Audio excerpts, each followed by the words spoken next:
are solely the opinions of the original source who expressed them. They do not necessarily represent the opinions of Revolution Radio and freedomslips.com, its staff, or affiliates.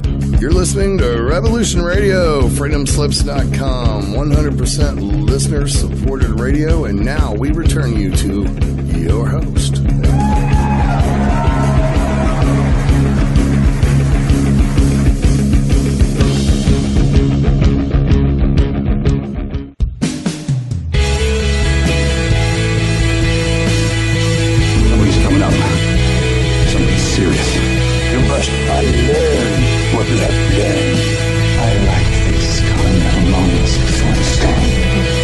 Revolution Radio at freedomslips.com. Hold on to the edge of your seats because you are in for quite the ride. It's time for the Granada Forum Radio Show. Right now, live on air with your host, Granada Wendy.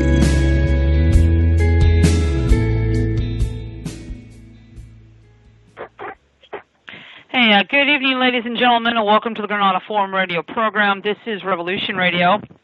We are the #1 commercial-free, listener-supported internet talk radio station in the world. We are located at freedomslips.com. That's freedomslips.com, or revolution.radio. That's revolution.radio. There you go. Tonight we have an incredible guest, of course, with Deborah Tavares. Her website is www.stopthecrime.net. That's www.stopthecrime.net. And we're going to bring her on in just a few minutes, do a couple of quick announcements, and then we'll get right to her. And she does have a special guest, so this is going to be quite exciting with Deborah. So we can't wait, so we'll do announcements real fast and get her right on. Okay, by the way, I want to thank my lovely co-host, Mr. Nick Pearson. Hey, hey. And my wonderful producer, who we cannot live without, Mr. Richard Kane. Hi there. There you go. By the way, if you'd like to go to... if you'd like to go to Revolution into the oh God, my mind's a blank right now. And donate to us. You'll keep the paid programming on the air and to make a donation. But if you really like to make a small, medium donation, I think of about $100 to Mr. Nighthawk, you'll get how to grow, how to plant, and everything under the sun. And 35,000 seeds, so it's kind of a nice donation, and then you get all the supplies on how to grow and store food, so it is a nice thing. You check out his homepage at Revolution Radio, freedomslips.com for Nighthawk, or just make a small donation. We appreciate it if you can. All right, thank you so much, and we appreciate that one. We've got a couple of announcements, and then we're going to get to Deborah. By the way, we will be live at the Alternative Therapies, the 46th Annual Cancer Control Convention, September 1st, 2nd, and 3rd at the Glendale Hilton Hotel in California. And for guys who are looking for alternative therapies, even though you might not be able to make it, you want to check out their website, www.cancercontrolsociety.com. That's www.cancercontrolsociety.com. Their phone number is 323-663-7801. That's 663-7801 with a 323 area code, and that's www.cancercontrolsociety.com. It's going to be for a lot of fun. Also, too, the National Health Solutions Expo, which will be out filming at 5855 West Century Boulevard, Los Angeles, California, 90045 at the LAX Marriott. That's going to take place September 22nd and the 23rd of 2018, and that's going to be at the LA Marriott in West Century Boulevard. And that's the LAX Marriott, and that's going to be the 22nd and the 23rd, 2018. We'll be there live filming as well, Saturday and Sunday, but we'll be there Friday having some fun, and we will be live doing the show, so that'll be a lot of fun. By the way, we did have a couple of, real quick, too, get this in. Carrie Cassidy speaking at the Yeoman, it's YELM, that's YELM, in Washington, in the state of Washington, on the 28th and the 29th. And also David Adair is going to be there along with a few other guests. You can go to projectcamelot.org. That's projectcamelot.org for Kira Cassidy. Can't say enough about the lovely lady. Also, too, Deborah Tavares is going to be on her show next Wednesday, which I'll be listening to from 7 to 9 p.m. Live, and that will be the 25th. So that's next Wednesday on the 25th from 7 to 9. Carrie Cassie, projectcamelot.org. That's projectcamelot.org. But she'll be 28th, 29th at YELM at the Yeoman, Washington. It's Washington State. They're going to be there, so you want to check them out and go on the website. It's going to go to projectcamelot.org. It's on our website, the Yeoman, Washington Conference. So check it out. It'll be fun. And also too, next Wednesday from 7 to 9 p.m. With Carrie and Deborah Tavares, so that's be wonderful. Oh, by the way, Red called us, and we're going to give this out real quick. We're just going to do 2 small announcements. We're going to introduce Deborah. It's called Stranger Than Fiction News. Stranger Than Fiction News. Go to YouTube and look for a guy named Lewis Arthurs.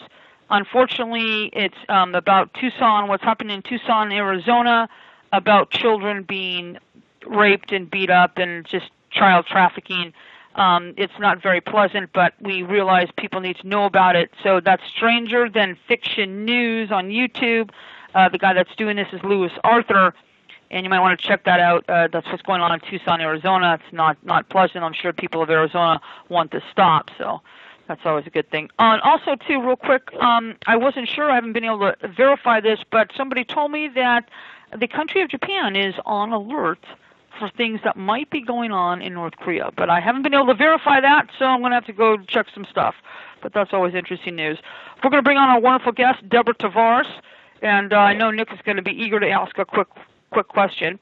And her website is www.stopthecrime.net. That's www.stopthecrime.net. Deborah, are you there, beautiful? Well, thank you so much, both Wendy and Nick, for having me on again. And my special guest, which I will be announcing in a few minutes.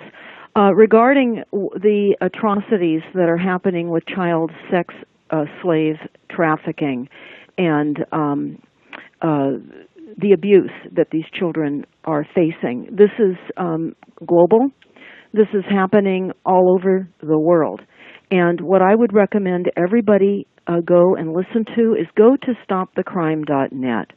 Go to our YouTube video link and watch some YouTubes that are part of a judicial commission, the International Tribal for Natural Justice, which was an inquiry into human trafficking and sex abuse. This was recently held in April of 2018.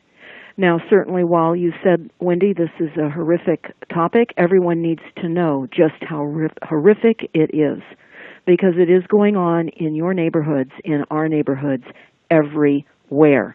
It is pervasive, and it is horrific, and we must watch out and protect our children. On stopthecrime.net, we have a CIA Finders briefing that you would probably want to see. It's the process of different CIA operatives going through your neighborhoods and gathering up your children. This is why so many of our children are missing. It's part of the kidnapping into sex slavery, of course, labor enslavement, and organ harvesting. But when you go to the YouTube channel on stopthecrime.net, I want and encourage everybody to watch the YouTube by Christy Allen, Kristy Allen, Allen, an MK Ultra survivor, and pay close attention to what she had to survive through. This is important for everybody now to understand what has happened in our world. The next very important YouTube is a YouTube by Ronald Bernard.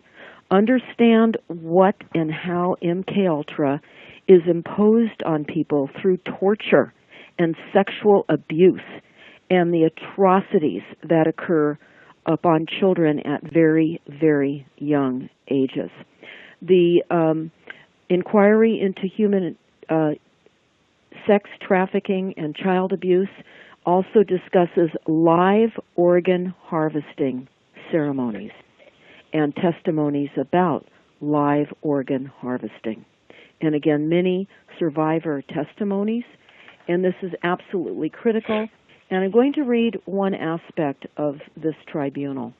And this is very, very critical, because while you will hear them talk about this being in the UK, you need to understand this is pervasive. This is literally around the world and right here in the United States. So the International Tribunal for Natural Justice launched an inquiry into human trafficking and child sex abuse. And this was in London on April the 16th through the 18th of 2018.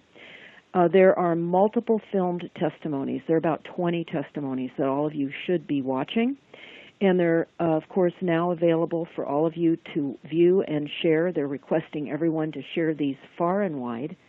And that the principal intention behind the commission was not to initiate witch hunts or target individuals because of this, but to set in motion a culture that ensures restoration of our truth and disclosure and reconciliation around the subject of human trafficking and child sex abuse. And the goal is, again, to promote awareness. And this is one of the testimonies, and it's regarding the Michelle Young case. And it was a special hearing adjunct to the Commission of Inquiry. And it said, this ongoing case demonstrates how court systems in the United Kingdom use fraudulent means to asset strip both individuals and companies of their wealth. Falsified documents are being submitted to the courts through registrars' offices in order to falsely prove legitimacy prior to court utilizing such instruments for the purpose of forcing bankruptcies. And the findings of the Michelle Young case are being made available to the press and public in the expectation that this disclosure will stem the flow of corruption and collusion taking place across the United Kingdom, which is destroying the lives and livelihoods of countless souls while compromising the government and the crown in the process. So we're going to be talking about the corruption and the collusion against individuals. We're going to be talking tonight about the methodology used behind the mass targeting of individuals. This is a massive assault on individuals in every city, in every town, in every country across the entire world. And we're going to be certainly talking about aspects of mind control. And I'm going to say this in the process of this conversation this evening. I want everyone to know that in the early days of discovering this for myself, I shied away and thought it was lunacy. I thought that the types of assaults that were being described to me could certainly not be possible, not under what I perceived of a government that was out to protect us. Well, that illusion must now be cast aside. We must now understand that we don't have a government, and we are, in fact, the enemy. And I'm going to read a couple of things to you before I bring on our guest tonight. And this is something that will be in the show notes of this evening's program. And this is just setting you up into the understanding of the massiveness of the types of technologies that were intended to be used on the populations. Now, I'm going to be reading a scope of a secret conference held in 1993. It was a classified conference that was sponsored by Los Alamos National Laboratory. And I'm going to read what this conference was about, and then I'm going to read some horrific attached documents to people that were going to be speaking at this conference and warning them of the types of technologies that were going to be used on the people. And I'm hearing some background noise, so could somebody please mute, please? Yeah, I was going to ask, I was going to say the same thing, that somebody's making a lot of noise in the back there. Yeah, that really has to. Hey, Rich, do you know who that is? I can't really tell, no.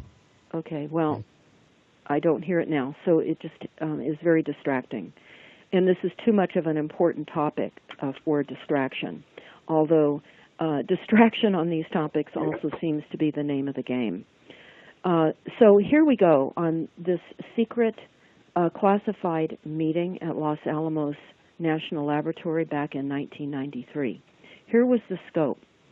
It was about non-lethal defense and how that has emerged as a potent new means of applying force and giving commands to a wider array of options. They said that the purpose of the non-lethal defense is to inhibit an enemy's ability to pursue a war or engage in other hostile actions. And they go on to tell us that non-lethal defense is an approach that explores options for attacking targets of strategic value, including non-traditional foes such as terrorists, international drug traffickers, and the like. And I want to add right here, I have talked about Senate Report 93549 many, many times.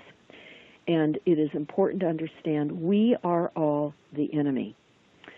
All of us. We are the terrorist. We are being assaulted and attacked. So I continue with this objective and scope of this secret meeting. Non-lethal weapons offer new options to meet rapidly changing security requirements for the United States. These devices are providing for the first time a wide range of choices for planners negotiating the drastically changing security challenges confronting the United States. I'm going to add right here, weapons were conceived and used prior to 1993.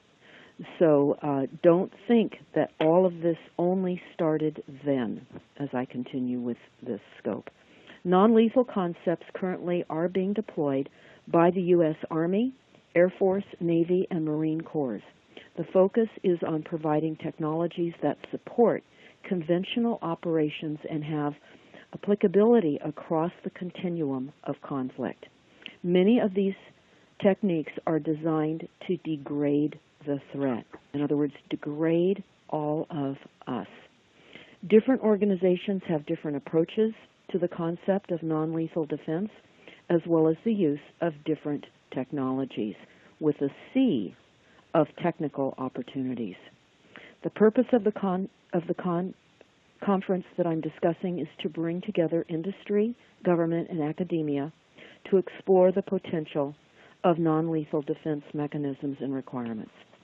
And I'm just going to go over some of the people that were scheduled and did speak at this conference.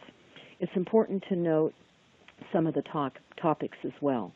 They had technical advisors for chemical and biologicals, biological weapons and challenges. They had behavioral and biotechnological effects on human structures. They had Dr. Edward Teller was a speaker, as well as the Lieutenant General Richard Tracy, the USA retired military advisor to President George Bush, as well as Janet Reno, the Attorney General of the United States. There were many speakers at this conference. There were an array of topics, which include electromagnetic fields and the assaults using electromagnetic fields, and presentations out of Oak Ridge National Laboratory, battle optical missions out of Los Alamos National Laboratory, high-power microwave technologies out of the U.S. Army Research Laboratory, acoustic technology, and as well as voice synthesis. Now, I want everyone to remember voice synthesis. We're going to talk about voice morphing. Keep your minds open. This was discussed in '93, and you're going to hear more of how it's used every day on individuals here in just a few minutes when I bring my guest on. But it also was talking about RF weapons. That's radio frequency weapons and microwave weapons as well. Again, the aspects of this were secret, and prior to this meeting, there were 2 letters initiated. Again, these will be part of the show notes. This has got to get out far and wide so that everybody understands exactly what we face as a human society here now with the expansion of weapons. So this letter is dated prior to the meeting back in '93 at the classified conference at Los Alamos National Laboratory. It's dated October 31st of 1993. It is from the Association of National Security Alumni Electronic Surveillance Project. And this is being directed to Attorney General Janet Reno. And here is what Julianne McKinney of the Electronic Surveillance Project is asking Attorney General Reno. She says, I'm enclosing 2 items for your consideration. A copy of my letter to Mac McLarty concerning in part your pending appearance before the conference focusing on law enforcement applications of directed energy weapon technologies, and a copy of a letter sent to you by attorney Paul D. Wiltshire. This is important. Remember his name, Wiltshire, Wilcher, shortly prior to his assassination. I'm hearing background noise. Yeah, can somebody please mute their phone, whoever that is? Or we'll just have to drop them. Okay. So she goes on to say that the letter speaks for itself. The weapon technologies which you are about to endorse, this is to Janet Reno now, the weapons technologies which you are about to endorse in your address to the Los Alamos National Laboratories Conference are already being tested on U.S. citizens under circumstances which qualify as government-sponsored terrorism. Let me repeat this.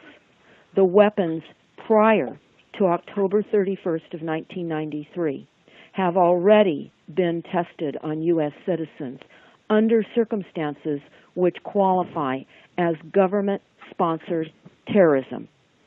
So Julianne McKinney is asking Janet Reno for permission to attend the event, to ensure that the fate of human and civil rights in this country are not ultimately decided by a second wanna-see conference. Directed energy technologies are not the final solution to crime in this country. Quite the contrary. These technologies are being used to perpetrate crime in this country under experimental circumstances. Now, this continues. This gets insane, so listen. As to the letter from Paul Wiltshire, he was an attorney, you may wish to look into the circumstances of his bizarre death so soon after he dispatched the letter to you.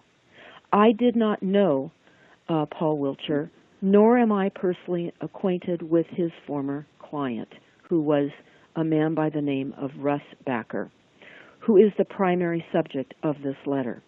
Had Mr. Wiltshire not been found murdered in so grotesque a fashion, my first inclination would have been to dismiss this letter simply because of its style. His death invites a closer reading. So let's understand something. Paul Wiltshire, who was murdered, sent a letter that was so bizarre that had he not been murdered, this Julianne McKinney would not have looked at it twice. But he was murdered in a grotesque fashion. So he was representing, prior to his murder, Paul Wiltshire, a man by the name of Russ Bacher. And it would seem reasonable that given Russ Bacher's persistence in the matters addressed in this letter, he should be accorded the courtesy of a complete Justice Department debriefing. It seems appropriate as well that immunity should be extended to others identified by Mr. Russ Bacher as being privy to the same information so that they too might be able to testify. If the so-called, quote-unquote, October surprise involved acts of treason on the part of officials of this government, those involved should be made to appreciate the full force of law. Mr. Wiltshire's death suggests that his client is not engaged in the scam. Accordingly, on behalf of his client and those who have brought Mr. Wiltshire's letter to my attention, we respectfully request that Mr. Rosbacher be given a fair hearing by the Department of Justice and that his allegations be impartially investigated. I should point out that Mr. Wiltshire's death, and he was assassinated, he was clearly unaware of the fact that this government had contemplated using Russian acoustic psycho-corrective techniques on David Koresh. We're talking about in Waco. You are on record as having opposed the use of these technologies. What you might not know is this government's plans are to use directed energy systems on Koresh are now a source of public titillation in certain circles. Janet Morris of the U.S. Global Strategic Council had recently bragged about her knowledge of these classified plans in a manner which my contact found to be literally chilling. Ms. Morris claims that the use of synthetic telepathy, this is voice synthesis, and you're going to hear this tonight, had been considered as a means of leading David Koresh to believe that he was hearing his mother's voice in his head, a technique which had been ruled out because it would have required an override of the voice of God operation that was being transmitted already into David Koresh's head at the same time. In other words, they were not able at that time to utilize the voice of God in transmission with the voice of his mother. So he goes on, she goes on. This is from Julian McKinney, again from the Electronic Surveillance Project. Ms. Morris is not a cleared federal employee. If the information which she has furnished to my contact is correct, a question arises as to why she made and was privy to information and by whom. So Julian McKinney has addressed this to the then Janet Reno, the U.S. Department of Justice. There is another letter that came out that same day, and I'm going to read parts of this letter as well. It's just important for you to all understand the enormity of what we face and what we are facing every day on a more intensified program of mind control and the use of electronics and surveillance and altering our ability to think.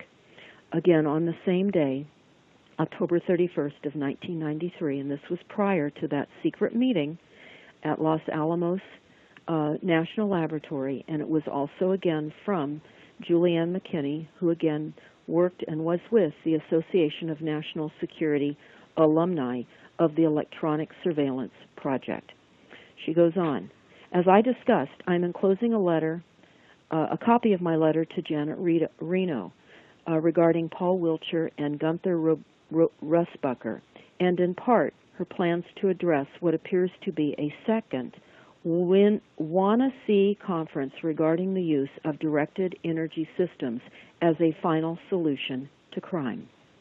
My first reaction to the deceased and murdered Wiltshire's letter, based on his style of attempting to hold the reader's attention, was that his client was being represented by some sort of snake oil salesman. Now let me break that down. So obviously the attorney, Mr. Wiltshire, who was representing Rosbacher, had a letter and it sounded insane. And had Mr. Wiltshire not been murdered in a grotesque fashion, no one would have paid a second attention to what was being said. Now we continue. They go on, as noted in my letter to Janet Reno, Wiltshire's murder is what invites attention to his letter. His murder also gave credence to his client's claims, who deserves an in-depth debriefing as a minimum under these circumstances. If you would please relay a letter. Quite frankly, listen to this. Quite frankly, I find it curious that it was considered necessary to assassinate Wiltshire, or for that matter, Danny Castellano. Both Wiltshire and Castellano had personalities which invited discrediting by other means, which should have been simple enough process. Their deaths have served merely to enhance their credibility. Now, for all of you that are listening, you've got some homework coming up, and you can type this in and search this. And in fact, we'll search this and put this in our show notes as well. So we're going to be searching this, Nick, and getting this in the show notes. This is regarding mind control operations dubbed Brownstone. That's BROWNSTONE, and Slammer, SLAMMER. This Julian McKinney at the Electronic Surveillance Project at the time said she did not know anything about these two operations, but that she came across documents concerning these operations while she was serving out the remainder of her military tour at Fort Meade. And she passed this information along and before she resigned from the Army. And she's wanting to know more about Brownstone. So I think that all of you do need to know more about Brownstone. Again, it's old technology. I'm going to read just two more paragraphs, and then I'm going to be bringing on my guest. These two paragraphs encapsulate what I've just been telling you about the secret meetings back in '93 at Los Alamos National Laboratory and the use of a weapons system plan for the entire population and what they used on David Koresh. And this is what an insider has said to us. You all need to pay close attention. They tell us, note, this was the technology being released and was in current use in 1992. What is now used is incredibly advanced and best described as remote induction or soft style. No voices heard, but attitudes shaped in mass populations very slowly and subtly, except for controlled experiments like the DNC demonstrations of college students, whose leaders are paid and the followers are targeted with mass soft remote induction. Remote soft induction is now the norm, but voice to skull is periodically tested and deployed to see how effective its capabilities can be on selected targets. Phone calls can be totally morphed, or partially morphed, or even single words changed to sound exactly the same as the speaker, all done by high-speed, quantum-based artificial intelligence logarithms. There is a lot more to all of this now. Depends on how much you want to know. This jives with the COM12 briefing report, which is, of course, on stopthecrime.net. It's called the Aquarius Operations Briefing. So you can look at that, Aquarius Operations Briefing, and the Finders documents referred to in the U.S. News and World Report. The Finders, again, was the CIA Finders document that I alluded to at the opening of the show. Now, this contributor with this information said, this is a program from a conference in 1992. I wish that none of this were true. I did not originate this. Please, this is all true. Now, for many of you, you've heard me talk about psychotronics use of weapons now for many years. You know I have interviewed a number of targeted individuals in the past. In the beginning of the show, I recommended that you listen to some testimonies of some targeted individuals, Christy Allen for one, and Ronald Bernard for another. Also, I would encourage you all to watch the YouTube that we have up entitled Hunted, Kidnapped, and Forcibly Drugged. Again, Hunted, Kidnapped, Forcibly Drugged. Also understand mind control and wires in the brain, Deborah Tavares. This is another YouTube entitled Mind Control, Wires in the Brain, Deborah Tavares. So with that, I'm going to bring on my guest. Now, it's important to know I am going to have a conversation with Dr. Michelle.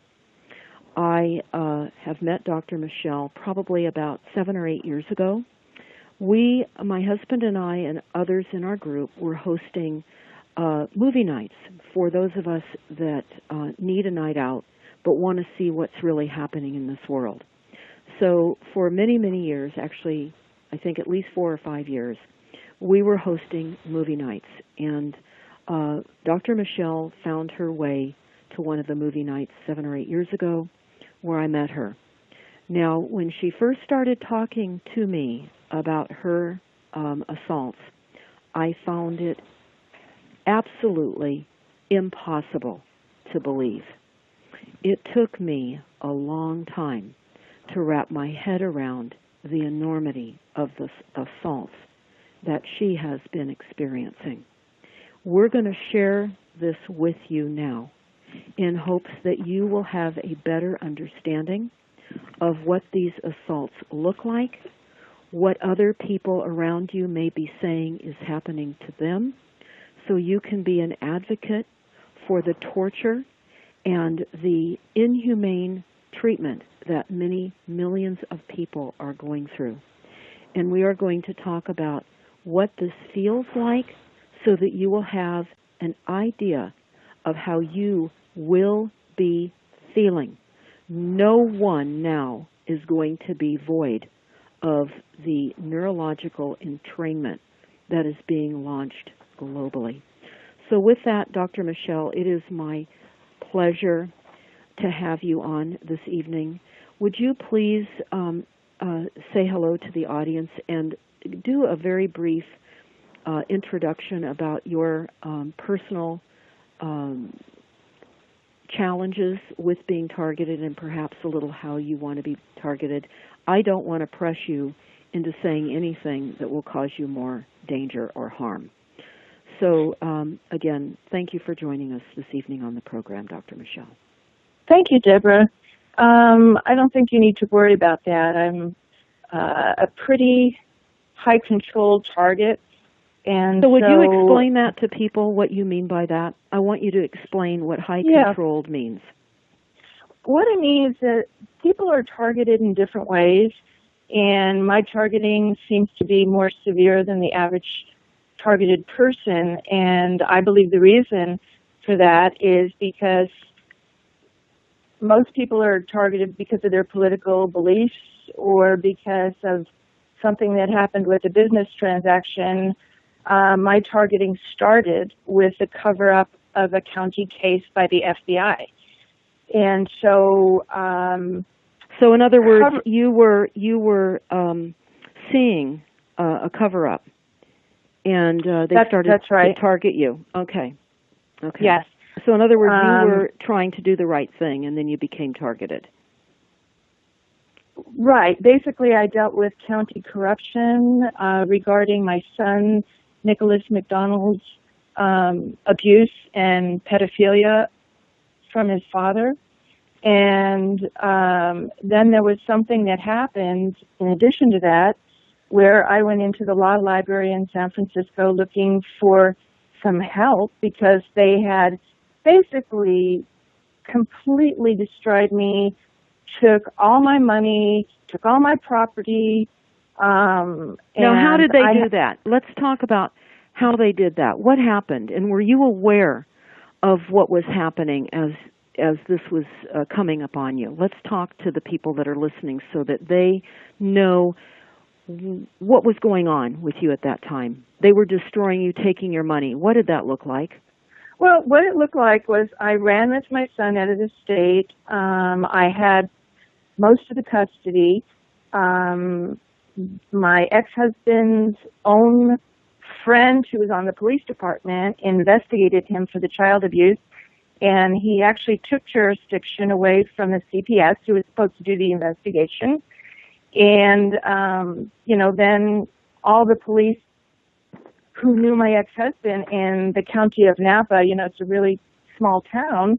So we're saying Napa in Northern California. This is where the fires burned through, and there was an earthquake there, too, a few years ago. So geographically, I just want people to know what you're talking about. So let's get into a little more of the big picture. So you fled with your son. Corrupt police were involved, and there was a cover-up on behalf of your husband. Am I getting this right? Yeah, that's right. He was just well connected in that town. He grew up there, and he knew all the police, and his uncle ran the Mormon church, and so the judges were Mormon on the bench, and so it was one of those situations where he was very well connected, and once these people tried to protect him, it was just like an avalanche after that, because it became a conspiracy. And well, so let's talk about this. So here you are.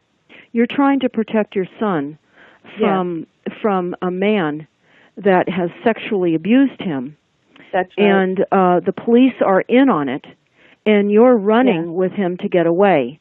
So what is happening to you? What are they doing to you in the process of your trying to protect your son? What are you finding? Because is it safe to say that employment was difficult because it's hard to be employed when you're on the run? No, what happened was I was arrested in Oregon, and I was totally vilified. All the information in the newspaper was totally fraudulent. There wasn't a speck of truth in it. Everything was just a total lie. And, like the one of the police officers said, well, we don't know why she took the child. They had already done an investigation. They got rid of the picture, sent the police report to the CPS, and the CPS refused to investigate because the police already had. And even upon finding out that the police officer grew up on the same block as my ex-husband, they still refused to investigate. Okay, so I want to just add something here right now. This is most important for everyone to hear. You're hearing about police corruption down to the core. Right. You're also hearing sheriffs and interjurisdictional corruption across state boundaries as well.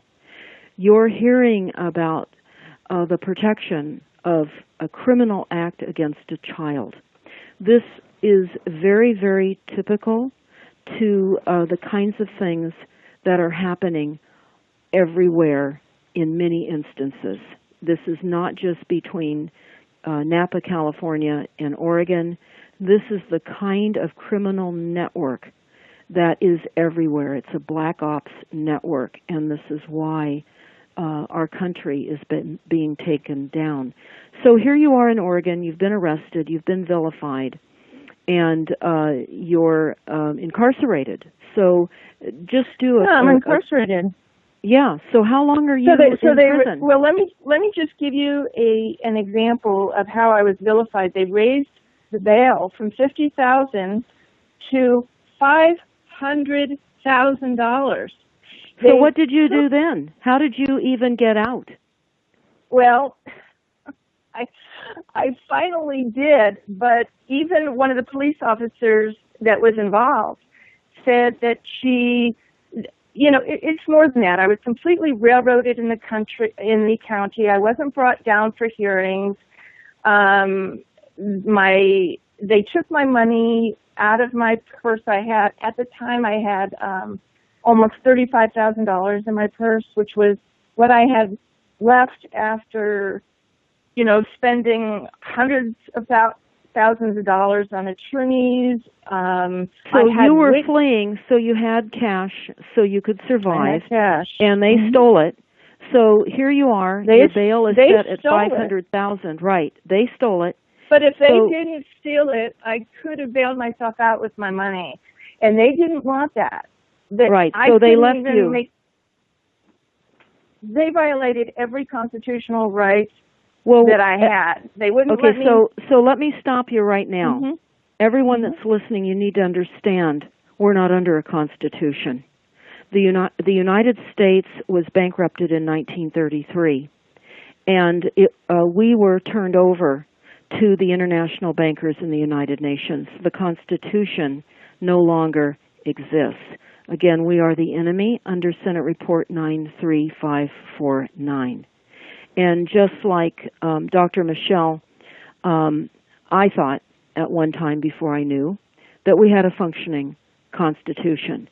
So now you're also not only realizing that the police on all levels are corrupt, that you're getting railroaded, put in prison, your money's stolen from you so you can't bail out, all trying to protect your son, and at the same time you're suddenly realizing you have no rights, and what you may have perceived at the time as being a constitution obviously doesn't exist. That's right. So fast forward, you got through that horrible time. Obviously, you moved forward with your life. What happened to your son? Where is he now? To this day, I cannot find out what happened to my son, and now I'm targeted by the CIA, and I believe that, and mysteriously, when the FBI decided to target me in 2010 under direction of Robert Mueller, at that time, you know, I wonder if they're using my son in some kind of a project. I wonder if he's being abused by government officials. Anytime I try to find out anything about my son, they stop it. They stop it. Well, that is very typical to what I hear many, many targets say. Yes. I mean, Certainly. I'm under high control, especially because of this case. They thought I would be dead a long time ago, and they have tried to kill me, actually, on many occasions. Let's talk about what trying to kill you looks like so that the listeners understand the enormity of these crimes, because I just went over a 1993 report talking about the fact that our government is using technologies on the American people, and that all those in government that are involved in this should be brought up under terrorist charges and prosecuted to the full extent of the law. But we now find out we don't have that kind of legal setup in the United States. And we have these weapons systems now fully engaged. So here you are, you've lost your son, you don't know where he is, and you're living the life of a target every day. What does that look like? Well, can I ask a real quick question first? Yes, Nick. How did this escalate from going from kind of like seemed to be a very localized issue, a localized targeting, to suddenly going to the CIA and Robert Mueller? It seems like there's a big gap in there that we just didn't get filled in here. Right. Okay, good. So two things. Number one of the investigators on my case was a former FBI agent in Napa, because I had like 3 investigators on my case gathering evidence before I ran. And she turned the case over to public corruption at the FBI. And because there were falsified police reports and there was obvious evidence that I had really been screwed. And this was after I left incarceration. So what happened was this FBI person in public corruption, and his name, if I recall correctly, was Jeff Knott, Knotts, if I recall. There are so many things that I can't remember. But anyway, they did nothing, and he kind of turned the whole thing around on me, where he said, oh, so the judge made an order when they took your money. And I said, no, the judge didn't make the order. They stole my money. That was from the sale of my private, personal property, which had nothing to do with my ex-husband before I even met him. And so, they were not going to do anything. Now they had evidence that this county was corrupted, and they had really screwed me over. And so that was the very beginning. Then I started to notice that they were trying to set me up for things. Like, for example, there would be, somebody reading the Kabbalah in front of my office. They were trying to categorize me and put me, even though I had been non-political up to that point, put me in some kind of a niche where they had a reason to target me. They would put, notes up on the bus stop where I would take the bus that said, framed, call this number. So they were trying to get me to do things, and that was the very beginning. And then what happened was I went to the law library trying to get help because I knew the only thing I could do was file a federal lawsuit. There were so many people involved in the crimes in the county, and I found myself in a little bit of trouble because everybody at the law library who wasn't a lawyer also had a bad case. And so what happened was somebody I'm not sure if this was the FBI or, they represented that it was somebody else at the law library. But since then, I've kind of learned their tactics, that they do stuff like that. And those people also that work in the law library and also hang out are also many handlers and perpetrators themselves, knowing oftentimes that that's where a target ends up needing to go because they're so heavily targeted that they have to rely on going to computers and hooking up in libraries. So certainly that was also part of your gang stalking and targeting, wouldn't you say? Well, at that time, I was not gang stalked. And at that time, I wasn't targeted in that way.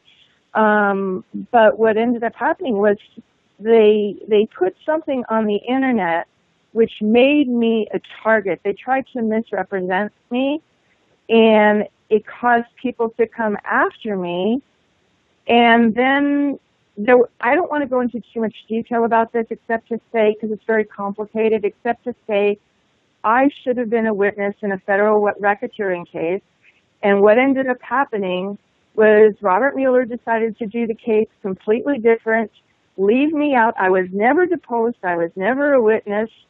And that's when they tried to get rid of me. So you were put on a special list.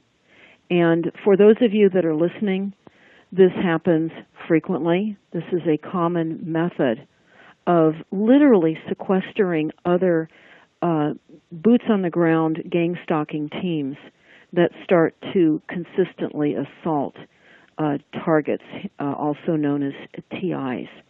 And right here and right now, I want to just add this to everyone that's listening. Myron May, M-Y-R-O-N-M-A-Y. If you type him into your search engine, you will hear his explanation for the varieties and ways in which they target. He was an attorney, and again, I would highly, highly recommend you listen to Part 1 and Part 3. And I think, Dr. Michelle, you probably know of him. He was a very brilliant attorney in Florida, and he could really literally not stand the torture and trauma that they were putting him in, and he ended up literally, I want to say it was suicide because he knew he was going to allow himself to be shot in the library at the university in Florida. So Myron May. So continue. So here you are. Okay. You're at the library. You're trying to figure it all out. Then you're finding out that you're on a list. Well, no, at that point, that hadn't even happened yet. What happened was I still go back into the county, trying to turn things around, trying to present my evidence that I have that wasn't taken by the police. The police would not. What happened was they took everything out of the car, and it was 2 years until I could get my evidence back. They would not give it back. They told one of my investigators that they were going to destroy it all. That was Judy Bond in Napa County. And the officer originally who, grew up with my ex-husband was Louis Vichelis, and I do want to take this opportunity to say their names because basically they've destroyed lives. And, well, I want to stop you real quick, Dr. Michelle, and I want to say it is important to name names. For all of you that are listening, these are not faceless crimes. There are human creatures that are involved in satanic imposition on people, and as you just said, destroying of lives. So continue. Go ahead. You just named a few names. Right. And so, so anyway, I went back into court. I had plenty of evidence, plenty of witnesses. They started rewriting the transcripts. Now, I'm not sure if this was, at first I thought it was the county, but then I'm sure now it was the federal government. And they were hacking in, and I even pre-trial, I brought in one of my witnesses, and they completely took her statement out. They completely rewrote whatever my ex-husband said. They wouldn't, they Now we're coming, now Dr. Michelle, we're coming up at the top of the hour. So for all of you that are listening, we will be back in just a moment. Stay tuned. We have a lot more to talk about what targeting looks like. All right, hang tight, everybody. We'll be right back. Hold on.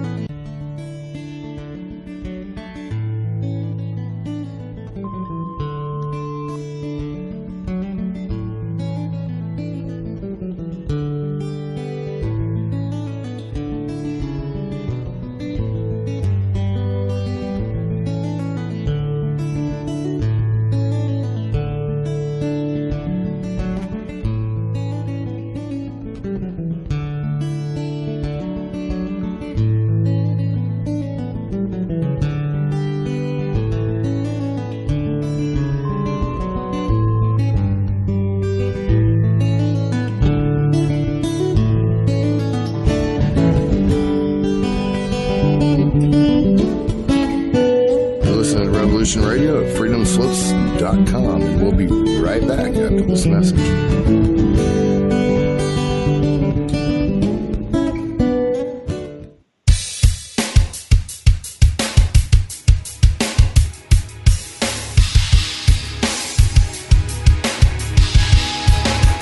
Enter into a world unseen on Raven Star's Witching Hour.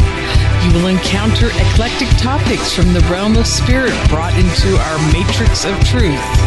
With your host, the Solaris Blue Raven. Solaris will bring you an array of unique guests covering topics from ghostly spirits to amazing anomalies, covert technology, UFOs, and shadowy global events. And that's right here at Revolution Radio, freedomslips.com, Saturdays, midnight till 2 a.m. Eastern Time. Revolution Radio, where information never sleeps. Let the magic rise.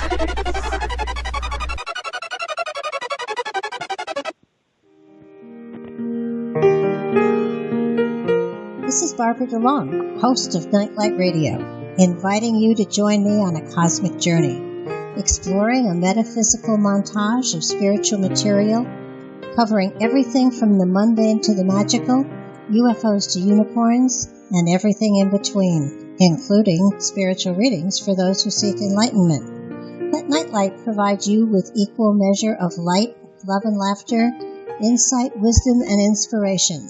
Monday nights, 10 to 12 p.m. Eastern, right here on Studio B, Revolution Radio at freedomslips.com.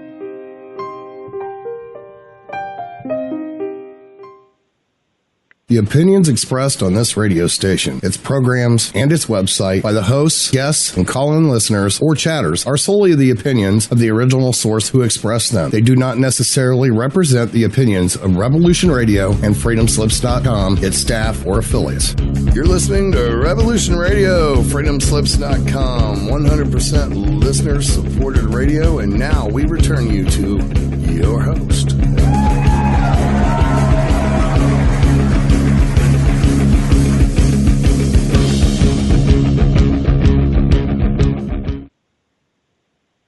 Welcome back to the Granada Forum Radio program, ladies and gentlemen. And I'm with my co-host, Nick Pearson, and Richard Kane, my producer, and a wonderful, incredible guest, Deborah Tavares. Her website is www.stopthecrime.net, and her special guest, Dr. Michelle. Deborah? Yes. Okay.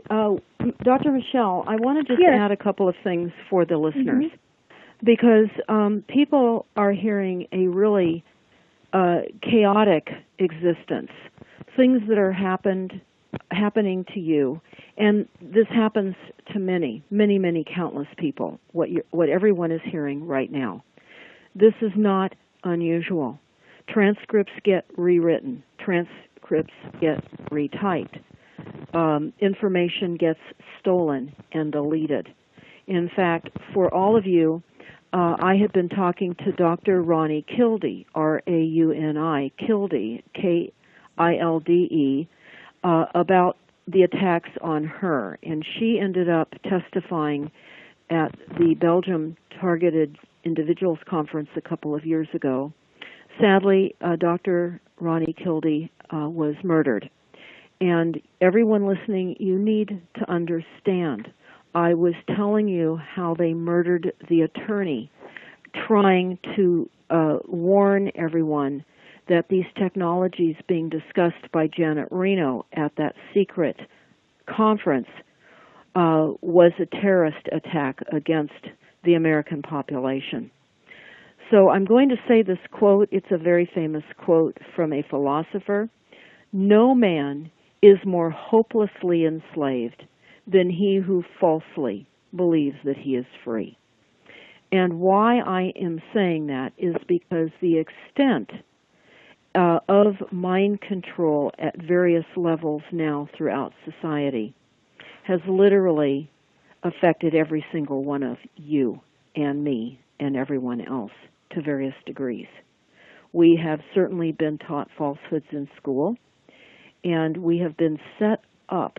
We're ripe fruit now on a tree for the taking by covert control and of our minds and of our hearts as individual citizens. Our society is corrupt. It's corrupted absolutely to the core. So I could talk about the silent sound system or the sounds of silence.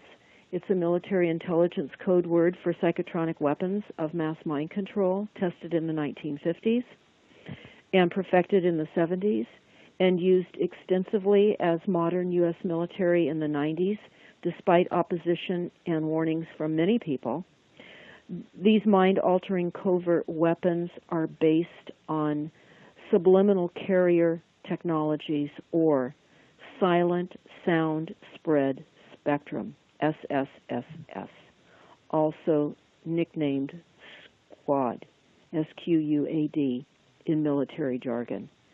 The patent number, actually, for this is U.S. patent number 5,159,703. So it's important for everyone listening to understand the degree of the targeting. And you're going to wonder, well, why Dr. Michelle? She was trying to save her son. Her son was being sexually abused by a pedophile. The courts were abusing Dr. Michelle, and now she does not even know where her son is. And Dr. Michelle is living every day under such unbelievable, torturous assaults. It's hard to explain. And I want you to get into some of, I don't want to skip any stories and leave holes. So if you think that there's still a hole that we have to fill in, I want you to. But I really want you to get to the place where you're telling the listeners the kinds of things that are happening to you, how it makes you feel physically and mentally, so that people can cross the bridge into understanding that these kinds of things are likely to be happening to their loved ones in various degrees. So what has it been like over the last few years for you? What is it like to make a living, for example? Well, they have been trying to put me under a bridge since about 2010. Now, when you mean under a bridge, you quite literally mean homeless under a bridge. Is that right? Oh, absolutely. Okay. They tried to completely destroy my ability to make any money. They still do. Every single day I fight and fight and fight to, make the money I do, which was is a fraction of what I used to make. I'm a prisoner. I feel like I'm a prisoner. They interfere with everything I do. Now the they would be who? Who is now the they of your everyday inability to live in a country that many people that are listening right now think is free? They can't believe that these kinds of assaults are happening to many, many people. So the they you described as police, people that now you're on a list. You were talking about being put on a list at some point, and then people were literally coming after you. Describe that to people. What did that look like? Well, originally, they broke my windshield of the car, and it was very strange. And I thought, at that point, I started to suspect that something strange was going on. They started to intercept all my phone calls. They started to change my emails. All of a sudden, the patients were coming in and they were changing the date of their appointment in the phone, so they would get mad at me. They were interfering with me getting my insurance checks. So from your patients, let me make it clear. Yeah. Right. So here you are. You have patients. You're getting. You're doing insurance billings, and it was becoming difficult to even get those monies collected or in. Okay. Exactly. All of a sudden, people started canceling, and I'm very good at what I do. I don't want to say what kind of a doctor I am because I don't want to be further harassed here where I live. But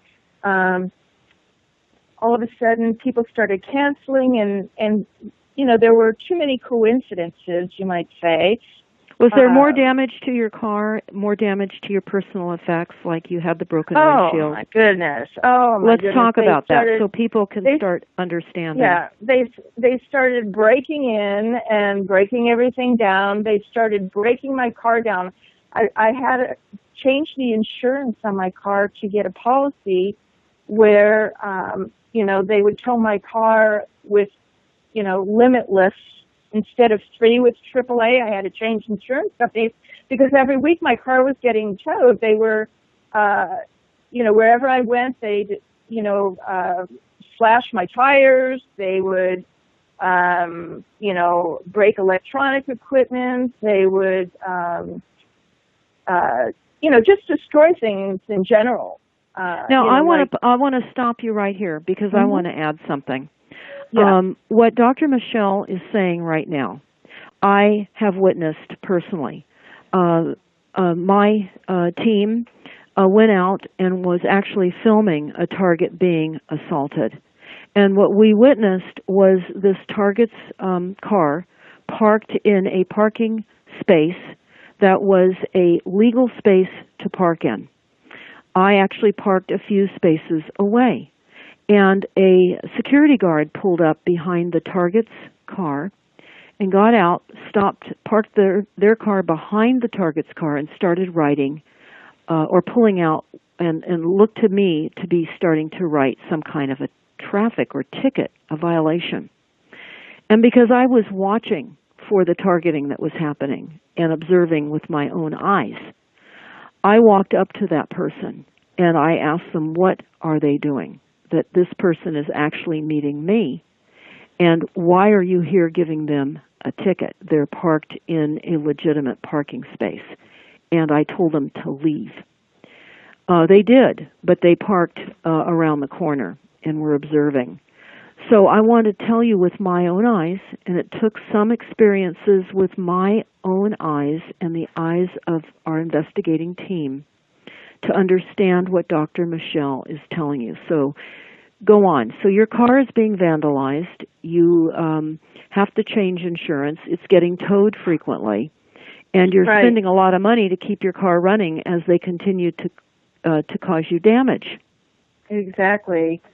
So, they were trying to make me look crazy, basically. I've had them try to crazy up me is what how do I have to describe it? A crazy up, a criminal up. They planted drugs in my car in 2012. I had to stop driving a car because it was too dangerous for me to do that. I was afraid they were going to do it again.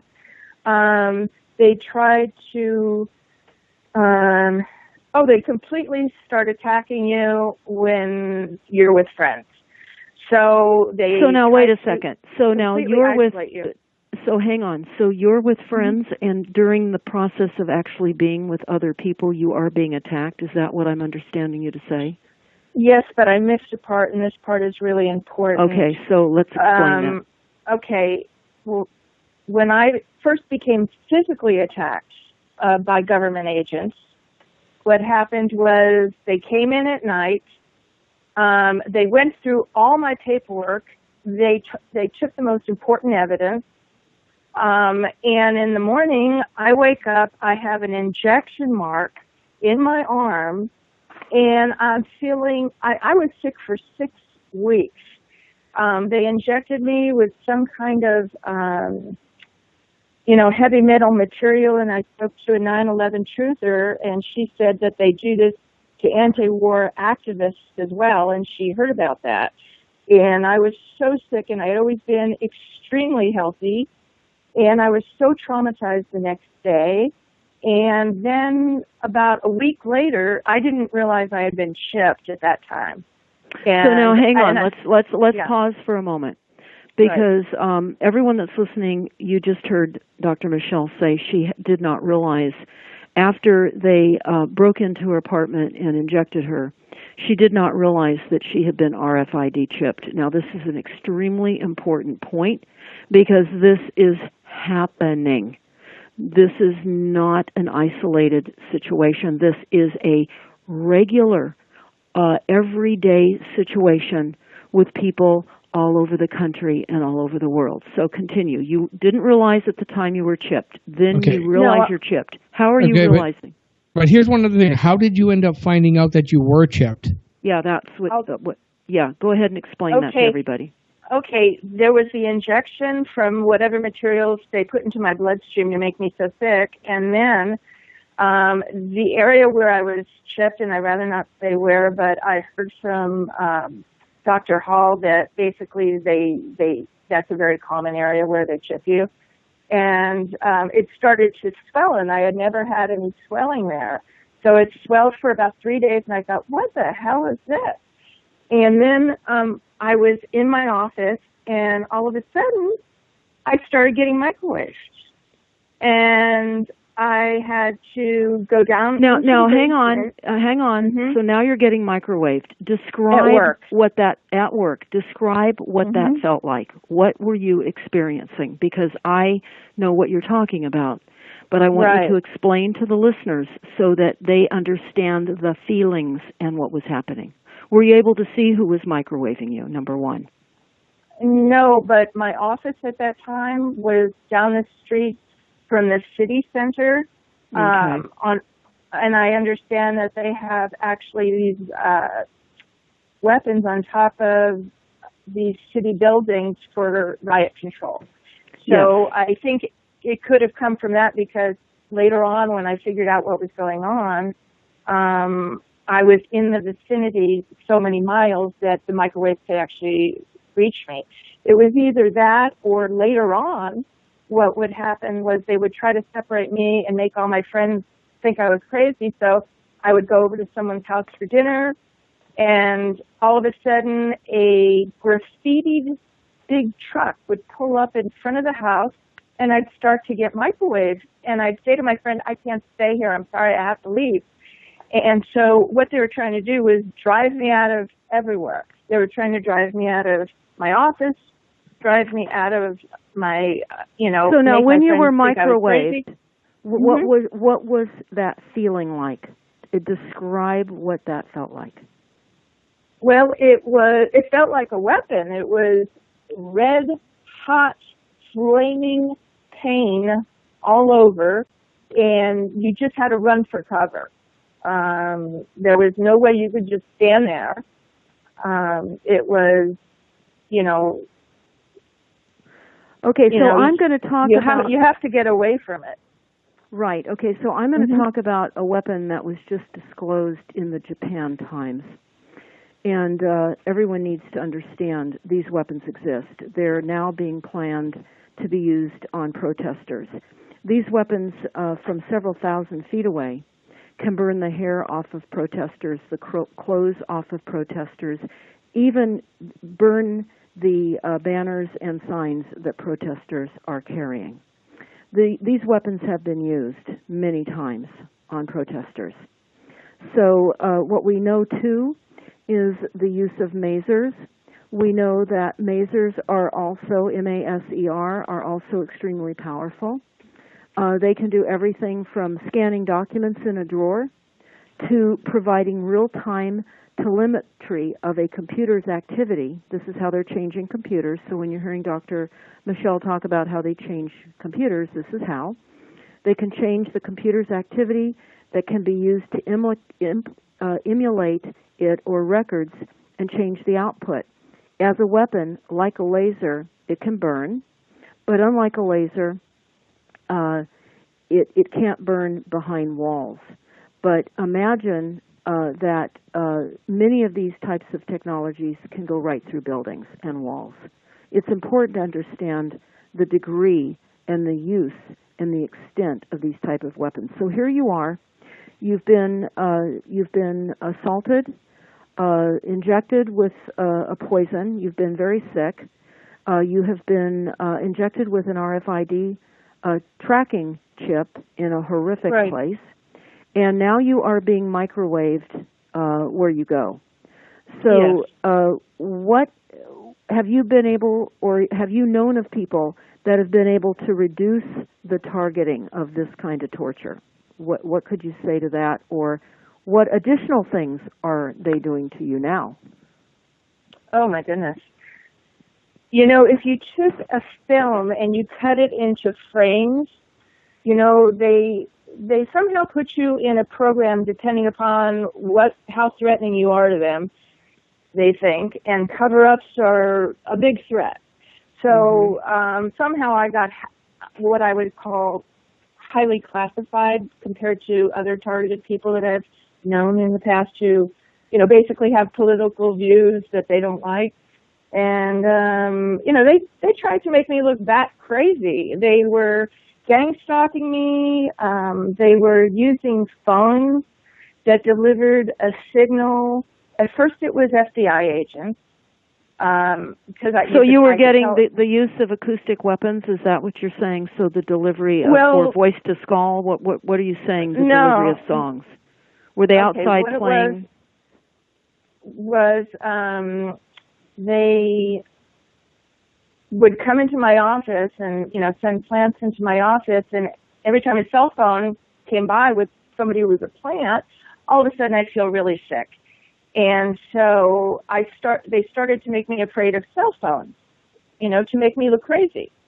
So, they start to develop this whole thing that, you're just paranoid. None of this is happening because, of course, they deny they're doing anything to anybody. And that's, the well, let's just stop right now. I'm just going to add something. Okay. We are all being heavily chemtrailed here in Northern California. And the last few days have been horrific here in Northern California. And that is flat out denied. Weather alteration and manipulation globally is denied. So obviously, for this to be denied is enormous. It's all the same denial strategy. So as you hear Dr. Michelle talk about these things, it's important to understand there are many, many targets that need your help. And I would ask you this, Dr. Michelle, because we're going to continue on with more of the direct targeting and the microwave that you suffer from.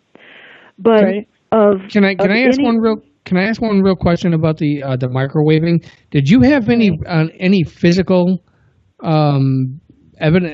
physical manifestations of being microwaved? Like, did you get burns that you could show, or blistering, or anything that would like show the microwaves were being used? I mean, did it happen? I remember that there were some lesions on my back, and they were having this meeting in San Francisco, and it was a human rights group that was trying to help the people in Guantanamo Bay. And I thought, I joined, I went to the group, I had something in writing that I gave to Amy Goodman, and I thought, surely, somebody will help an American target, look what they're doing to me.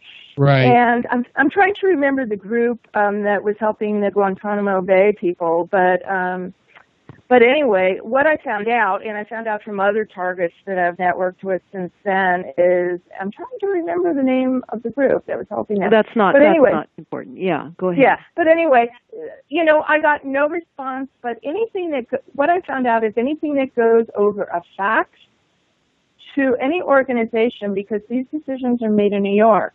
So if they sent them from San Francisco to New York, they would be intercepted, because these faxes of human rights organizations are heavily censored.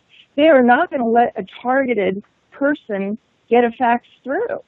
I tried contacting the, civil rights people. I tried dropping off attorney letters to different groups.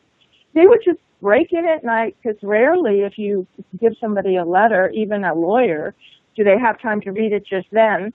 So they would break in at night, and they would change things. And when I would get it back, something would be missing, or they'd have the pages, one going up and one going down, trying to make me look crazy.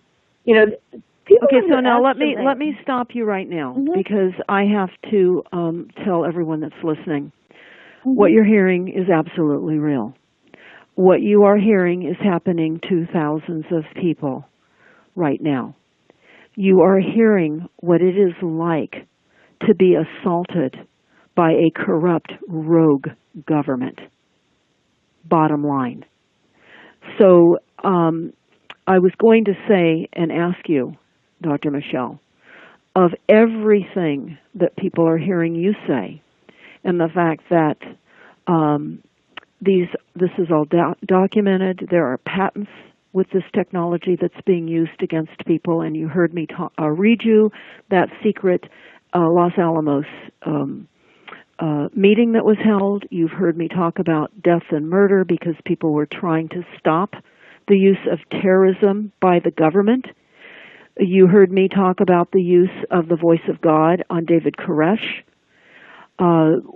This is all real, and it is far more advanced today. And I would say, for any of you that are listening, take a deep breath and start paying attention and believe these stories. Believe. And the reason I say that, Dr. Michelle, is I know in the beginning, 7 or 8 years ago when we met, as I said in the beginning of the show, I had a hard time believing some of these stories. And it just sounded unimaginable to me until I started to investigate. And for all the listeners, you can easily type in targeted individuals, or you can go to stopthecrime.net. We have many testimonies of targets, many documents and the types of weapons being used. Certainly, Dr. Robert Duncan has some unbelievable YouTubes that you need to listen to. This is happening, and sadly, this is expanding. This is expanding rapidly. And I'll just give a way in which this is happening, and we can tell. People have told me, well, Deborah, if there is global control of the weather, and you can see the chemtrails overhead on a regular basis, certainly people would be in the streets. This would not be allowed. Well, it is being allowed. People can look up and not see it. That is the level of mind control that already exists. The inability to have a greater level of consciousness. So I would implore every one of you, as you're continuing to hear Dr. Michelle's life on a day-to-day basis of torture and government terrorism, yes, that you understand this is real, and you need to believe this. So here you are. You've been chipped. You're being microwaved. And where are you today? What is today or a month ago? Let's start by breaking this down a little bit more. Deborah, did you get the chip out by chance? Was she able to remove the chip? I'm sorry. That's a good question. They've put so much crap in me since then. It's not just, originally they put the one chip in, which was my identification chip, but they've put... What did you call that chip? My ID chip, I think. Okay, the ID tracker. Okay, yeah, got it. But then they put... I've got laser scars all over my body. They've taken tissues out of my body. I have biomaterials, which, doing some research, I think are some type of polymers. Yeah. And they can target me with now the space system, the satellite weapons, and they can hit me with these polymers inside my body, and what happens is it makes me very, very uncomfortable. Now, have you had drones follow you? Have you noticed any of that kind of activity? Because I know that that's also becoming part of a targeting program as well. Have you noticed or experienced that yet? I've had helicopters. I've had basically they're on me 24 hours a day with some kind of a weapon. And if it's not now I'm on space weapon. That's what they're hitting me with now. And if it's not a space weapon, they put some electrical thing in my, up into the attic. And they destroyed the ceiling and the paint job on the ceiling, and I believe it's nanotechnology in the paint. And so they turn stuff on and off in the ceiling, and I've even heard it go on and off. And okay, so now let me add something here, because for the listeners, this is going to sound over the top, but I can assure all of you, what you hear Dr. Michelle suggesting and talking about with electrical wiring being added in the ceiling area, I have interviewed some prior teachers that were literally set upon by CIA and operatives in their schools, and very good teachers that would not kowtow to the New World Order with teaching falsehoods of reality, which is what our school system is now. It's a skewal system of propaganda and mind control. They would literally send in operatives at night and deploy various types of weapons in the ceilings to make teachers very sick, to literally kill teachers as well. This has been being used. Black Ops employ and deploy these types of technologies. I want to tell you that it's important to understand that directed energy weapons now are increasing on the New York Stock Exchange, and the market has increased by the billions. And an example of beam weapons and the increasing prevalence of beam weapons being used is discussed in the NASA war document that is on stopthecrime.net. And on page 45, for an example, it says beam weapons increasingly prevalent. And here's something, too, Dr. Michelle, that may relate to your discussion about things that are inhaled and or other polymers that are in your body, because we all have polymers, and I shouldn't say polymers, but we all have inhaled what I'm going to read to you right now. And this is on page 43 of the NASA War document. What they're doing in the chemtrailing aerosol program is they're using a microdust as a weapon, and it is a mechanical analog to a biological. It's a micron-sized mechanized dust, which is distributed as an aerosol and inhaled into the lungs. The dust mechanically bores into lung tissue and executes various pathological missions. Now, they tell us this is a new class of weaponry, which is legal.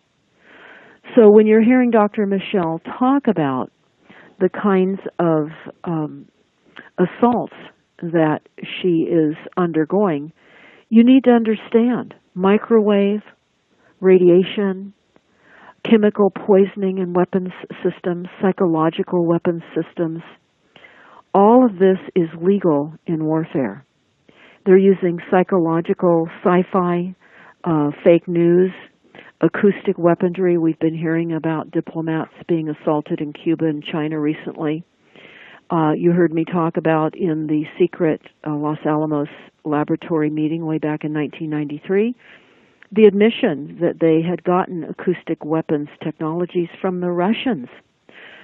So you need to hear how it's being deployed on an individual person, like Dr. Michelle. So here you have now these various insertions into your body. You're experiencing the heating up and sensation of microwaves that are being beamed on you. And you're right, likely from buildings nearby, but those are also now deployed on cars. All kinds of vehicles, of course, and can have these weapon systems, and particularly with being chipped, you can be tracked and they can find you, and then they can, of course, utilize these devices against you. So what does it look like? Let's go into a week living with you. What does living with you in your body for a week look like?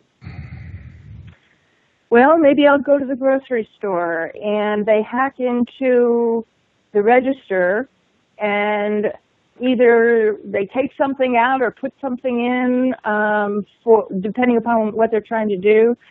You know, I can't go anywhere without. Now, wait. I need a better. I need to be more clear.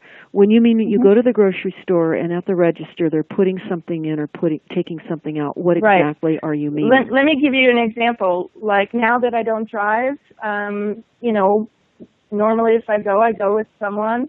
If I can find someone to take me, and they're waiting in the car, and they start putting in waters one at a time, and all of a sudden the lady behind the register says, "What's going on with this computer?" She says, "You don't even have any water, and it's just putting one in at a time because somebody's waiting for me." Oh, you mean it's showing up on the register that you're buying all this water, and so it's calculating all these extra bottles that aren't even there. Right. And what they're trying to do is they're trying to make the person who's in the car get mad at me for taking so long. So now, so that you don't have a driver to help you. They're always trying to create problems between me and anyone I come in contact with for any reason, and they use the hacking a lot of the time to do that. They hack into my communications, they hack into my emails, they've manufactured my voice and prevented me from taking a phone call and then answered the phone call using a manufactured voice. Now, you heard me, everyone that's listening, you heard me talk about morphing of voices, and this is now the norm. So we have to protect one another. So here you are, you're being assaulted at cash registers. Even the people that are willing to try to help you are getting irritated because everything you do takes longer because you're being assaulted. Do these people that try to help you, do they understand that they're waiting and this is happening to you inside the store at the register? Do you explain that to them? Well, you see, people have to see the big picture, and the thing is that they mind control everyone I come in contact with that I try to develop a relationship with. They hack into their minds. They make them think I'm paranoid. This is just an isolated incident. If they call me and or if they keep texting me, suddenly they'll let some of them go through and then they start changing the text. The mind control with the people around me basically is so severe to a point where it's difficult to have any relationship. And it's like dealing with someone who's demonically possessed, because I'm not dealing with them. The government is always between me and everybody else. Now, let me ask you, how are you, Dr. Michelle, surviving, knowing that all of these assaults are taking place? And perhaps you need to discuss with the listeners the type of network of people that you have that understand what you're going through. Do you have much of a network that understand what you're going through, or is this having to... Yeah, go ahead.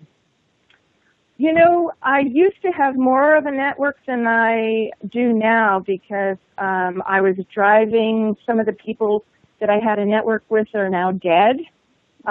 Some targeted people, and the other ones that are not dead, they will not let me communicate with. I've called other TIs that I know, and immediately they keep hanging up the phone. I mean, not the person, they disconnect me, or they don't give the message in one of the directions. So basically, they have me pretty well isolated now. Okay, so I want to add to this again also. You heard Dr. Michelle say she's isolated. That is the goal, to isolate a target and to mind control the people around them, family members, friends, to not understand or to accept or to even look at the possibilities of what you're hearing discussed right now.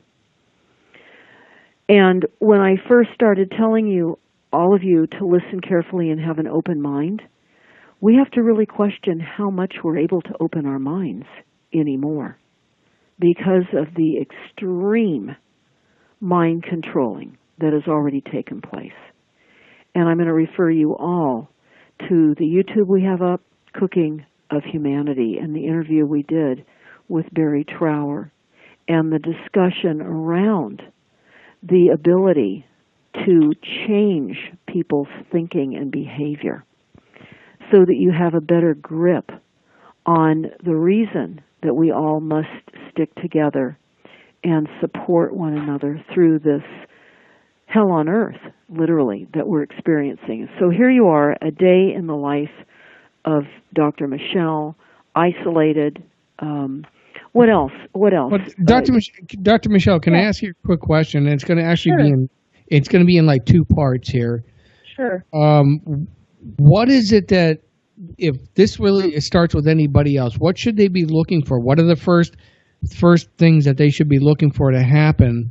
And the second part of the question is regarding the microchip. When did you notice that you had it? I mean, what were the telltale signs that you had it going? Well, they broke in, they injected me. I had swelling in this area where I never swell. I woke up feeling like I had been run over by a truck. My evidence was missing. So if you have a county case and all of a sudden you're missing the most important evidence, but if you don't have a county case, all of a sudden you get fired, or you're not, your clients are dropping off. All of a sudden you're losing your friends. All of a sudden you're not getting phone calls. Okay, so now let's get back to the chip question that Nick has. Okay, he's wondering how you know for sure you have a chip. And I want to tell you what I understand, and you can correct me on this, Dr. Michelle. But I'm understanding that oftentimes when targets are chipped, they're really unaware of the chip site. And they oftentimes have to go get an MRI, and they have to have an enhancement of the MRI in order to even see the chips. I know many targets that have multiple chips, many, many chips. And in some instances, they're aware of when that happened. For example, during dental work, that's a very common opportunity to get chipped. Or when women are having breast augmentation, very common. Any kind of surgical procedure, a very common opportunity to end up getting chipped and you don't know it. In fact, Dr. Michelle, did you recall up here in Northern California after those horrific fires in October of 2017, and they were cadaver hunting in the remains of some of the homes where they knew people were lost, and they mentioned that part of the locating possibility might be some of the chips in some of the hip replacements. Did you catch that on the news?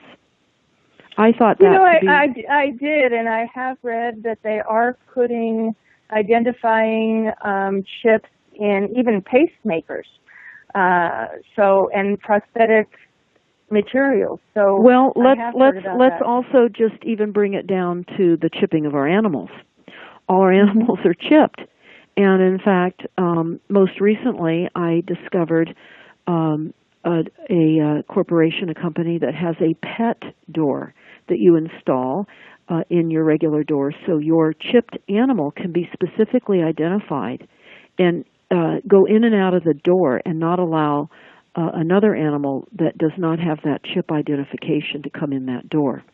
So that is just a technology that they're using on your pets. In fact, what's important to understand is any chip site becomes a possible cancer site because the frequencies are receiving and transponding. And that's a concern. Have you been concerned about that? Because I know removals of chips are very difficult for TIs to get. Doctors it's just like going to a doctor and expecting some kind of alternative health care plan when all they want to do is suggest big pharma as your wellness approach. So I have known of some targets that have had some chips removed, but it is very rare. What is your understanding of having chips removed? I have so many materials right now that there's no way that I could get it all removed. Like I said, I have laser marks, laser marks in different places. They've actually taken muscles out of my body, and I think I have some artificial materials. My figure looks completely different from what it normally is because of these artificial materials. And my figure doesn't even resemble what it used to look like. And so it's caused physical distortion, physical pain, pain. You're tracked and monitored. What about headaches, blurry eyes? What about some of the symptoms that we know occur with all the microwaves? The smart meters, for example, are causing a tremendous amount of health problems for people. As a targeted individual, are those the kinds of things that you're experiencing? Let me just go through some and see what you say. Okay, so some of the I will tell you that I heavily protect my head, as you know. I do, because you've seen me. Yes. And I heavily protect my head with materials and I never leave to go anywhere without that protection. I have two types. One is a hat with a lead shield under it, and the other one is a very heavy-duty situation, which I don't want to say because I don't want, if police are, I don't want them looking for this particular thing. But the other one is heavy-duty, and I have patients who've come in, and they've said, "Oh, you just changed hats." I say, "Yeah, I have a lot of EMS problems." That's what I say, and I just leave it at that. And I just, and what happens is just out of nowhere, all of a sudden they just start really ramming on me, and if I don't change the hat to this heavy-duty thing, I won't be able to function working at all, which is what they've been trying to do to me for years. And I would be completely disabled, so sick, not able to do anything. So I have actually gotten by heavily protecting my head, but I have to say I've learned, and I've met a lot of people who are targeted that don't even know that they're targeted. And you said what now? You repeat that. You've met a lot. And a lot of people who, who are receiving, these satellites. Robert Duncan says it's coming from ionospheric heaters. I don't know exactly what weapon it is, but it's definitely a space-based weapon. And they're getting hit with it, and they don't know what it is. They're not sensitive enough to figure out what's happening, and they don't even know that they're targeted, and they end up getting very sick. And well, wouldn't it be fair? Wouldn't it be fair to say? Well, yeah, you were just going to say. Go ahead. They go to their doctor. And they go to their MD, and the MD says, and maybe they're experiencing, they're getting hit by these weapons. They have, full body pain everywhere, and they say, oh, you've got fibromyalgia, or oh, you've got this, or oh, you've got that, oh, you've got migraine. And so, they go to the medical doctor, and the medical doctor doesn't really know what's going on, but I know what's going on because they actually, some of them have laser marks like I have. I mean, there's a lot more implantation going on than you could possibly imagine. And just being in the profession that I'm in, I had. Now, what about vaccines? What about being vaccinated? Here we are in a state where children are required to be vaccinated before they can even attend school, which they shouldn't go to anyway. But what is your experience with the vaccinations? Well, I think that there are nanoparticles in the vaccinations. Absolutely. And that, these children are not only being injected with a lot of toxic materials, but also nanoparticles. Yeah. Tim O'Shea has a website, The Doctor Within, and he has a whole vaccination series. And he has looked in their books. They have some proprietary information, but even the information that isn't proprietary, there is evidence in their own documents of some of the toxins they're putting into these vaccines. And he's got it all on his website. The nanoparticle is probably some of the proprietary stuff that they're not, putting in the documents. But I do believe that people, kids are getting chipped through the nanoparticle, for sure. Yes. Well, every one of you that is listening, I hope you've paid close attention to the kinds of assaults that have been described by Dr. Michelle, and many of the supportive evidence that I've woven in between this conversation, to understand that this is a massive, massive global assault of a government gone rogue that is using terrorism on all of us. Understand and make no mistake. This is happening. And so would you, if you were to ask someone that was unaware of targeting and you were to suggest to them how they could find out more, what would you say? Where would you suggest they go? Well, your website, stopthecrime.net, is a good one. You could go to areyoutargeted.com. You can go to let's see, there's so many different. Well, there are, and I'm going to add something. I didn't mean to surprise you with that question, Dr. Michelle, but I do want to make a comment. I do want to make this comment. This is utterly important for everyone that's listening. If you go to a website and they want a survey, or they want you as a target to fill out a survey or to become part of a group to submit your name and address and so forth to legislators, run out the door. Do not get involved with surveys or the illusion that they can take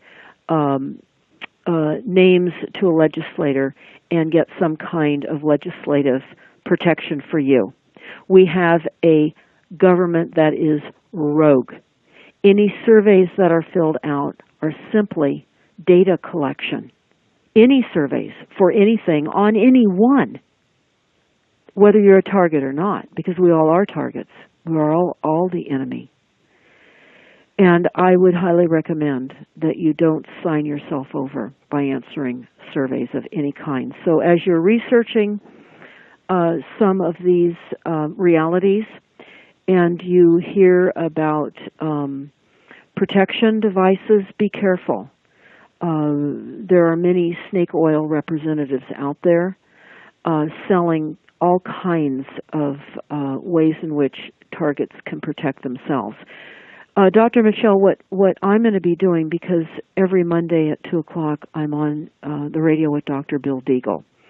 And he is in the process right now of inventing some various types of shielding opportunities that we're all going to need. We're all going to need these things. Mm-hmm. And many of those opportunities are going to protect your home, so it's not something that each person has to buy. But stay tuned to our website, stopthecrime.net, to Granada Forum, which I'm so privileged to be on a regular basis, so that those of you that are listening can learn how to protect yourselves, because that is where we are now. We don't have a government or representatives that can save any of us now. The enormity of what we face is beyond most people's ability to even contemplate.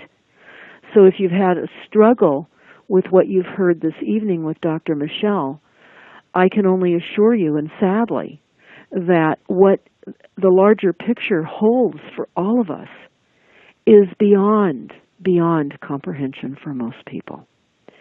So we're going to whittle away a little bit at a time as we share this information on how we can protect one another. And certainly you're hearing believe a target, understand what is happening, look into it, don't close your mind.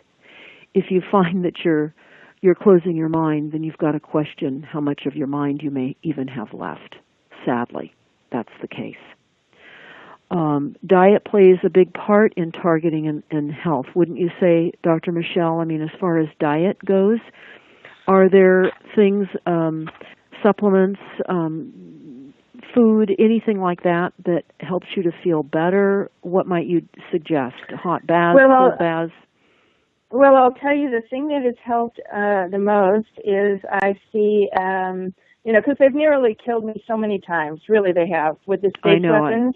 Yeah. And I've, I think they've used lasers on me, actually. And but anyway, I go to get vitamin C / magnesium IVs when I start feeling bad because I took a really big hit. Like they usually hit me on. You took a real big hit a month or more ago. I remember talking to you. It was on June 26th. They usually target me on 666 days, so there were 3 6s there. So the people who are targeting me, who are controlling these space weapons, are definitely into the occult, or they'll. A lot of them are 666 days or some special day. That was a 666 day, and something that means something to the occult people. And they almost killed me. They almost shut my heart down. And the very next day, I luckily was able to get an appointment to go get a vitamin C magnesium IV. And the guy who does it says, I'm always an easy vein to find. When I come in, he says, oh, you're an easy vein. And this time I wasn't. He had to keep poking me to get the vein because, my heart almost shut down. Everything had collapsed. And I think if I didn't have that vitamin C magnesium IV, I don't know if I would have had a heart attack in the next couple of days, but let me ask you, are you noticing any greater assaults or attacks on heavily chemtrail days? Because I know, and what about the smoke, all the particles in the air that we've all suffered with the fires? I know that I've read some reports where those of us that have been in the fire zones here, because we've had so many fires since the very end of last year, that people are getting skin rashes. Now, I'm not aware of skin rashes per se, but on heavily chemtrail days, what are you feeling like as a target? Are you thinking everybody's targeted differently, but they tend to target me on days that mean something to them. Like, 77 is a big satanic day, and they tend to target me on a 7/7 day, or they 666 days, or some kind of holiday for these satanic occult people. And so those are the days that I always get targeted on. It has nothing to do with the chemtrails. It always has to do with the numbers. Okay, so now let me ask you, right now here, not far from us, Bohemian Grove is in full swing. Are you more targeted when that occult group, there's different levels, of course, in the Grove, but we have Satanists, of course, that go there often, but during the encampment, which is going on right now, is that heavier for you or not? Well, since the 626 day, we're coming up to the top of the hour. Everybody go to stopthecrime.net. This will come out on YouTube. Please share this far and wide. Get Dr. Michelle's story out. But believe, this is our reality, and all of us are going to be experiencing different degrees of this. Dr. Michelle, thank you so much for coming on board here. Yeah, thanks for coming on. Your journey. That's great. Thank you, Dr. Michelle. Thank you.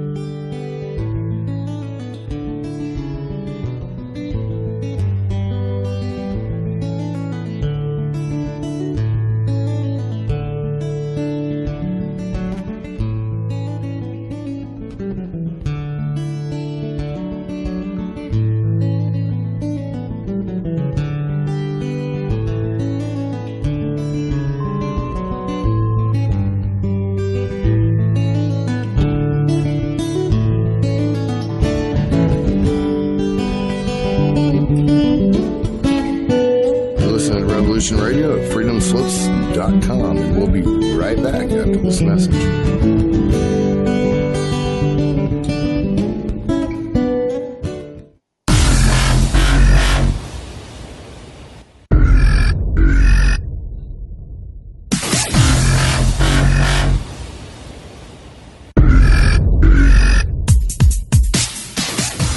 Thanks for tuning in to Revolution Radio. Here at Revolution Radio, we are listener-sponsored and commercial-free, but there still are bills to pay. In order to raise some needed funds to cover the cost, our station is offering a silver special.